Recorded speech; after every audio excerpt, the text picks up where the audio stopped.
Wave front guided laser करवाना है या नहीं, जानेंगे इस वीडियो में।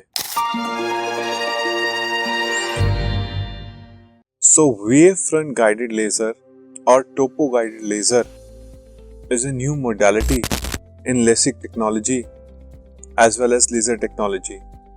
तो इसको डिफरेंट नामों से जाना जाता है, एल्कॉन कंटूरा और नाइडेक फाइनल फिट और VISX आई डिजाइन। तो these are different brand names for wavefront guided laser in our country। So wavefront guided laser के what are the advantages it has over a standard LASIK or a standard PRK procedure? Well, wavefront guided laser, the eye using software technology as per eye's contour, the laser is customized as per the patient's corneal shape and curvature। तो पहली चीज laser customise किया जा रहा है। Number second is, अगर patient को night vision problems हैं तो always this wave front guided laser is a better option, because ये कॉर्निया के सेंट्रल पोर्शन के साथ पेरिफेरी को भी ट्रीट करता है। एब्रेजन रिमूवल की इसके अंदर ऑप्शन है।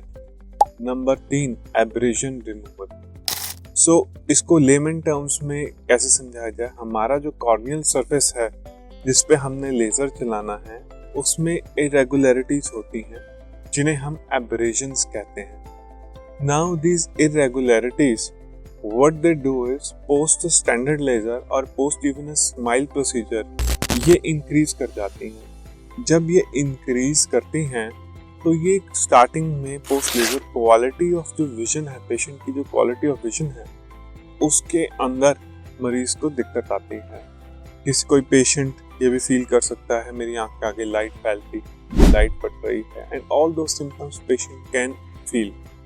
तो वेव फ्रंट गाइडेड लेजर का there is a separate mode in this laser जिसका काम ये है कि जो इन इरेगुलरिटीज हैं, जो ये ऑप्टिकल एब्रेजन्स हैं, हमारे कॉर्नियल एब्रेजन्स हैं, इनको रिमूव करें।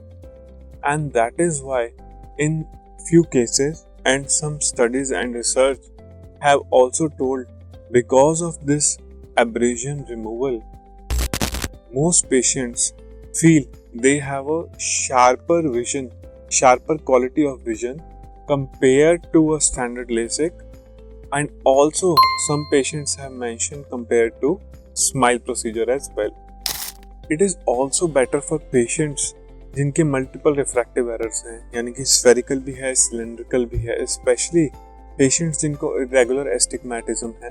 Studies have shown to wave front guided laser to have better results than a standard laser.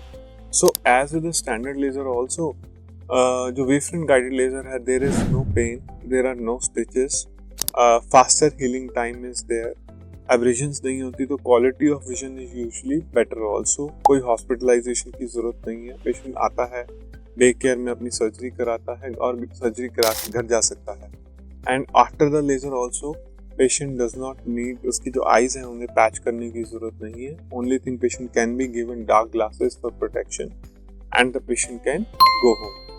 तो इसमें पोस्ट ऑफ विजिट्स क्या रहते हैं? Patient has to come on post op day 1, post op day 3 after the laser, post of day 7 हफ्ते के बाद, and after a month, and then from a month patient has to come monthly for next 2 months, यानी कि first month के बाद, second month और third month के बाद। So these are the follow up routines of the patients। So who are good candidates for this kind of laser? Well, patients जैसे मैंने बताया जिनको multiple refractive errors हैं एंड मायोपिक रिफ्रैक्टिव एरर्स हैं, जो hyperopia या प्लस के number हैं, they are not very good candidates for wave front guided laser.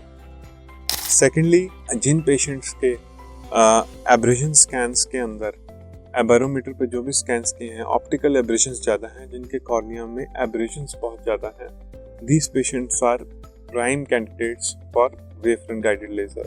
As with standard laser, age should be greater than 18 and जो refractive error है, it has to be stable at least for a period of 6 months before we proceed for the laser। Also better corneal thickness, moderate to low refractive powers, are and not too steep or not too flat corneas are better predictors for success of the laser therapy. Now किन patients के लिए ये laser नहीं है? तो hyperopia के जो patients हैं, wavefront guided laser is not for them. ठीक है, they can either go for a standard laser और अ स्माइल प्रोसीजर और something like that, but wavefront guided laser is not for them. Secondly, जिनका number as a standard laser, जिनका myopic number greater than 10 diopters है, 9 to 10 diopters और higher even, wavefront guided laser उनके लिए नहीं है. Thirdly, जो एब्सोल्यूट कॉन्ट्राडिक्शन है स्टैंडर्ड लेजर के लिए, वो वेवफ्रंट गाइडेड लेजर पे भी अप्लाई होंगी. For example, a patient with keratoconus, patient who has corneal aberrations, patient who has pellucid marginal degeneration, या और कोई एज रिलेटेड प्रॉब्लम्स है. फॉर एग्जांपल, एक ओल्ड पेशेंट है, कैटरैक्ट है, ग्लोकोमा है, and all those things, these are also contraindications for wavefront guided laser. Age range would again be 18 to 30 के बीच में. I believe 18 to 35 even is a prime age to get your laser done. Post 40, post 45, we do not generally advise laser because हमें पता है कि 50-55 के बाद patient को cataract बनना है, तो why unnecessarily advise laser और बाद में कैटरैक्ट के टाइम ही हम जो IOL इम्प्लांट करेंगे उसके अंदर जो उनका ग्लासेस का नंबर है, वो try to correct that. So another thing is a modification and can also be done in patients with low corneal thickness. So PRK का जो प्रोसीजर है, that can also be done with a wavefront guided technology, जिसे हम Contoura guided या final fit guided PRK भी बुला सकते हैं. Now what are the different tests a patient needs to get done before going for laser, because we need to rule out certain corneal conditions like keratoconus, PCMD.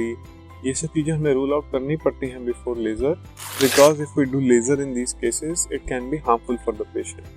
तो different test are basic. Slit lamp examination is required, corneal aberrations और ये सब चीजें rule out करने के लिए. Retinoscopy, automated refractometer पे आपकी ऑब्जेक्टिव रिफ्रैक्शन, फिर subjective refraction which is checked by an optometrist is required. इन दोनों के साथ we also need to do retinoscopy and rule out things like scissoring reflex for high astigmatism, keratoconus, etc. before proceeding to laser.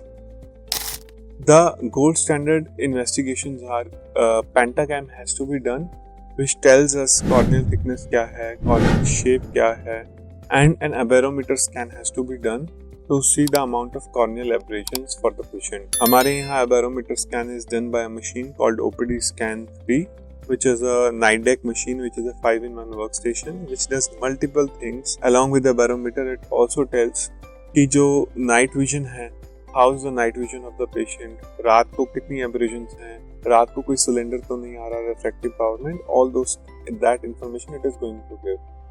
Along with these investigations, a key investigation is dilated fundus exam, especially जिनका myopic number high है, -5, 6, 7, 8, 9 है, उसमें it is necessary to check periphery of the patient to rule out lattices, to rule out holes, to rule out all these things before we proceed for the laser.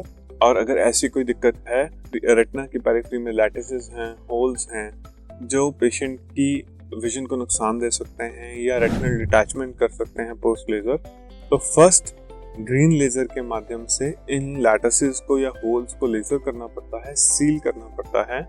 And after 6 weeks of that, उस laser का effect आने में 6 weeks लगते हैं. After 6 weeks of that we can do a wavefront guided laser to correct refractive error of the patient. Now what are the different precautions that the patient needs to take care of before proceeding for the laser and even after the laser. Before the laser, you need to take care कि अगर आप contact lenses use करते हैं तो at least 2 weeks prior to laser आप अपने contact lens use करने बंद कर दीजिए. That is key. Number second is the major thing after laser is especially in a flap based procedure like LASIK, जहाँ पे हम फ्लैप बना रहे हैं और ये कर रहे हैं, तो वहाँ पे the key thing is कि patient avoid rubbing your eyes at any cost. अगर आप अपनी आंखें रब करेंगे post laser, immediately post laser at least, तो जो आपका फ्लैप है कॉर्निया का वो डिसलोकेट हो जाएगा अपनी जगह से, और फिर हमें दोबारा ऑपरेशन थिएटर में लाके जाके उसको सेट करना पड़ेगा। So that is absolute thing the patient को ध्यान रखनी है। लेजर के बाद you have to avoid rubbing your eyes, you have to avoid किसी भी तरीके की चोट आपकी आंख को लगे, and you have to avoid lie prone. आपको उल्टा नहीं लेटना है, आंख के ऊपर आपकी कोई भार नहीं पड़ना चाहिए। I especially tell my patients at least for first 3-4 days कि आप सीधा लेटिए, आप टेढ़ा या उल्टा ना लेटिए, आपकी किसी भी आई पे किसी भी तरीके का दबाव नहीं पड़ना चाहिए। So first 24 to 48 hours are critical in this respect. इसके अलावा पेशेंट को वी सजेस्ट कि आप एटलीस्ट टैप वाटर 1 वीक के लिए मत यूज़ करें अपनी आइज़ के ऊपर, and also do not use any dirty cloth, do not use any dirty water, anything that can basically cause an infection in the eye. Otherwise procedure painless है and patient can move about, patient चल फिर सकते हैं, अपना काम कर सकते हैं। सेकेंड पोस्ट ऑप डे से आप थोड़ा बहुत अपना रूटीन वर्क स्टार्ट कर सकते हैं, आप इवन कंप्यूटर मोबाइल कुछ हद तक यूज़ करना स्टार्ट कर सकते हैं। So it's not a problem. आपकी डे टू डे लाइफ में you can move, you can go ahead, और अपनी डाइट में कोई रिस्ट्रिक्शंस नहीं है, अपनी डाइट जैसी मर्जी ले सकते हैं। ऑल्सो कई लोग अंधविश्वास करते हैं कि घर में रात को लाइटें बंद करके बैठना है, लाइटें नहीं जलानी, ऐसा कुछ नहीं है। You can do all of that, अपनी रूटीन एक्टिविटीज आप सारी कर सकते हैं। The major thing, do not rub your eyes, और तो नहीं लेटना, आंख पे किसी तरीके का दबाव या चोट नहीं आनी चाहिए। Regarding medications, normally patients are kept on a combination of low dose or high dose steroids plus antibiotics for a period of 1 week and lubrication.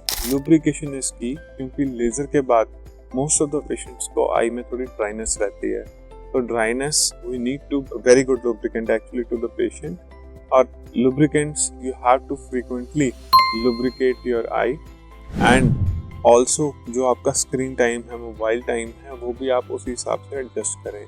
अगर आपकी आई फॉर एग्जांपल आप 15-20 मिनट्स मोबाइल या कंप्यूटर यूज़ करते हैं, उसके बाद आप थक रहे हैं थोड़ा, तो you don't need to overstrain yourself, specially after first week of laser. Within first week of laser में अपने आप को ओवर स्ट्रेन करने की ज़रूरत नहीं है।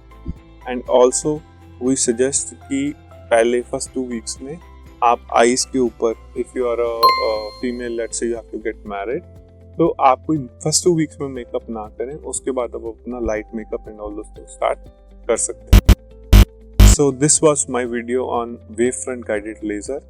If you have any comments and if you would like to know more, आपकी कोई क्वेरीज हैं, you can always visit our hospital where all these investigations are available, and also you can leave a comment in the description box below अपनी queries के साथ, and we will try our best to get back to you. Thank you for watching, and I'll see you in the next one.